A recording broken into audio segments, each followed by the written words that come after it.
আল্লাহ আপনার রহমতের ভিক্ষা চাই। ও মালিক, ও আল্লাহ, ইয়া আল্লাহ, আল্লাহ আমাদের প্রতি গ্রহণ করেন। আল্লাহ আমরা প্রতিশ্রুতি দিচ্ছি, আল্লাহ আমরা তওবা করছি, আল্লাহ আমরা ফিরে আসছি। আল্লাহ আমরা আর জুলুম করবো না, আল্লাহ আমরা আর জুলুম করবো না, আল্লাহ আমরা আর গুনাহ করবো না। আল্লাহ আমাদেরকে আপনি গুনাহমুক্ত জীবন দান করেন। আল্লাহ আমাদের তাকওয়ার জীবন দান করেন। আল্লাহ আমাদেরকে তাকওয়ার জীবন দান করেন।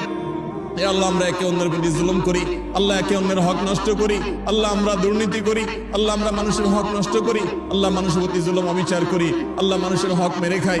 আল্লাহ আমাদের নানা রকম গুনাহ হয়, আল্লাহ আমাদের সমস্ত গুনাহ খাতাগুলোকে আপনি মাফ করে দিন। আল্লাহ আমাদের সবার গুনাহ খাতাগুলোকে মাফ করে দিন। আল্লাহ গোটা দেশের সমস্ত মানুষকে আপনি মাফ করে দিন। আল্লাহ আমার গোটা দেশের প্রতি আপনি রহম করেন। আল্লাহ আমাদের প্রিয় মাতৃভূমির প্রতি আপনি রহম করেন। আল্লাহ আমাদের জন্য আল্লাহ প্রশান্তির বৃষ্টি নাযিল করেন। আল্লাহ আপনার কাছে আমরা উপকারী বৃষ্টি চাই। আল্লাহ ক্ষতিকর